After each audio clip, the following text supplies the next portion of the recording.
প্রায় 17-18 বছর হয়ে গেল এমন রান্না করা হয়নি। বহুদিন পরে এই রান্নাটা করা হলো। বাসায় তো কয়েকদিন থেকে সবজি নেই, সবজি কেনাও হচ্ছে না আর রান্নাও করা হচ্ছে না। আরিয়ানকে স্কুল থেকে আনার পথে কিছু শাক এবং সবজি কিনে এনেছি। আমার পছন্দের পুঁই শাক আর কলার থোর কিনে এনেছি। আমাদের এলাকায় এই কলার থোরকে বলা হয় আটা। আপনারা কে কি নামে চেনেন অবশ্যই কমেন্টস করে জানাবেন। আমরা তো কলার থোরের ভাজিও খাই, আবার ঝোলও রান্না করি। ছোট মাছ অথবা চিংড়ি মাছ দিয়ে কলার থোরের ভাজি করলে খেতে কিন্তু ভীষণ মজার হয়। ভাজি তো সবসময়ই খাওয়া হয়, কিন্তু অনেকদিন হয়ে গেল কলার থোরের ঝোল খাওয়া হয় না। তাই ভাবলাম ট্যাংরা মাছ দিয়ে আজকে কলার থোরের ঝোল রান্না করব। তো ফ্রিজে কিছু ট্যাংরা মাছ ছিল, তো সেগুলো বের করে কেটে নিলাম। ট্যাংরা মাছগুলো কেনার সময় খুবই ভালো লেগেছিল, কিন্তু খাওয়ার সময় একদমই ভালো লাগেনি। যাই হোক, মাছগুলো ধুয়ে নেওয়ার পরে কেটে রাখা পুঁইশাক গুলো ধুয়ে নিলাম। এবার রান্নাটা বসিয়ে দিব। এখানে আমি কাঁচা মরিচ আর 2টা পেঁয়াজ ব্লেন্ড করে নিয়েছি। আজকে কাঁচা মরিচ দিয়ে রান্না করব। এরপরে কিছু কাঁচা পেঁয়াজ দিয়ে দিলাম, আদা রসুন বাটা দিয়ে দিলাম, লবণ আর সরিষার তেল দিয়ে এখন মশলাটা কষিয়ে নিব। আমি একটু ঘন করে ঝোলটা রান্না করব, যার কারণে পেঁয়াজ আর কাঁচা মরিচ বেটে দিয়েছি। এখন ট্যাংরা মাছগুলো ভেজে নিব।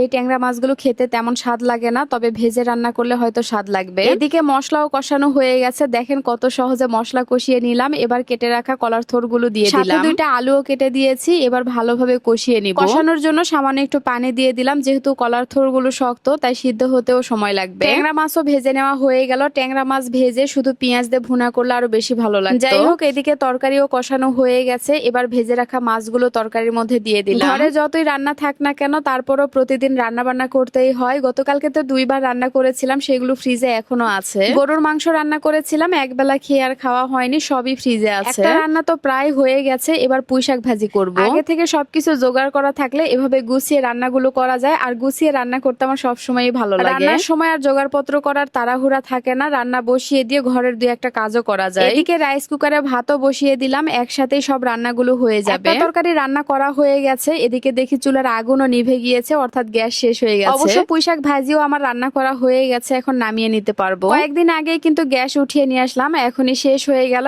একটা সিলিন্ডার মোটামুটি 1 থেকে 1.5 মাসের মতো চলে। মাঝে মধ্যে মাল্টি কুকারেও রান্না করা হয়। তো যাই হোক, তরকারিটা রান্না করা হয়ে গেছে, নামিয়ে নিলাম। এদিকে পুঁইশাক ভাজিও রান্না করা হয়ে গেছে, উঠিয়ে নিলাম। আমার রান্নাগুলো করা হয়ে গেল আর গ্যাসও শেষ হয়ে গেল। সেদিন এয়ার ফ্রায়ারে কিছু বনরুটি বানিয়েছিলাম, আপনারা অনেকেই বলেছেন রেসিপিটা দেওয়ার জন্য। মিনি এই রুটিগুলো বানানো খুবই সহজ। আমি পরিমাণ মতো ময়দা নিয়েছি, ময়দার সাথে লবণ, চিনি আর কিছু ইস্ট দিয়ে দিলাম। এবার হালকা গরম পানি দিয়ে আমি ডোটা তৈরি করে নিচ্ছি। সামান্য একটু ঘিও দিয়ে দিলাম, আপনারা চাইলে কিন্তু বাটারও দিতে পারেন। ময়দার সাথে কিন্তু ইস্ট অবশ্যই দিতে হবে, নইলে পাউরুটি একদমই ফুলবে না। ইস্টের মূলত কাজ হচ্ছে পাউরুটিগুলোকে ফুলে তোলা। এই যে দেখেন ডোটা কত সুন্দরভাবে ফুলে উঠেছে। এরপরে আমি ছোট ছোট করে গোল করে নিয়েছি। আর এই বনরুটিগুলো কিন্তু আমি এয়ার ফ্রায়ারে বানাবো। সেদিনও এয়ার ফ্রায়ারে বানিয়েছিলাম, অনেক বেশি সুন্দর হয়েছিল। এয়ার ফ্রায়ারের মধ্যে একটা ট্রে ছিল, তার মধ্যেই আমি সব বলগুলো দিয়ে দিলাম। এরপরে উপরে একটু ঘি দিয়ে দিলাম। আপনারা চাইলে বাটার দিতে পারেন অথবা তেলও দিতে পারেন। ছোট পাউরুটির উপরে দেখা যায় তিল দেওয়া থাকে, তো আমিও একটু তিল দিয়ে দিলাম। আমার বনরুটি রেডি। এবার এয়ার ফ্রায়ারে দিয়ে দিলাম মাত্র 10 মিনিটের জন্য। TQIU ব্র্যান্ডের এই এয়ার ফ্রায়ারটা ঘরে থাকার কারণে দেখেন কত কাজের সুবিধা হয়েছে। যখন যেটা খেতে মন চায় খুব সহজেই বানিয়ে নিতে পারি। আবার বাচ্চাদের খাবার নিয়েও কোনো চিন্তা করতে হয় না, কিংবা টিফিনে কোনো খাবার দেওয়া নিয়েও চিন্তা করতে হয় না। যখন যেটা ইচ্ছা সেটাই অল্প সময়ের মধ্যে বানিয়ে দেওয়া যায়। আজকের ভিডিওটা আপনাদের কাছে কেমন লেগেছে অবশ্যই কমেন্টস করে জানাবেন। ভালো লাগলে শেয়ার করবেন। আল্লাহ হাফেজ, টাটা।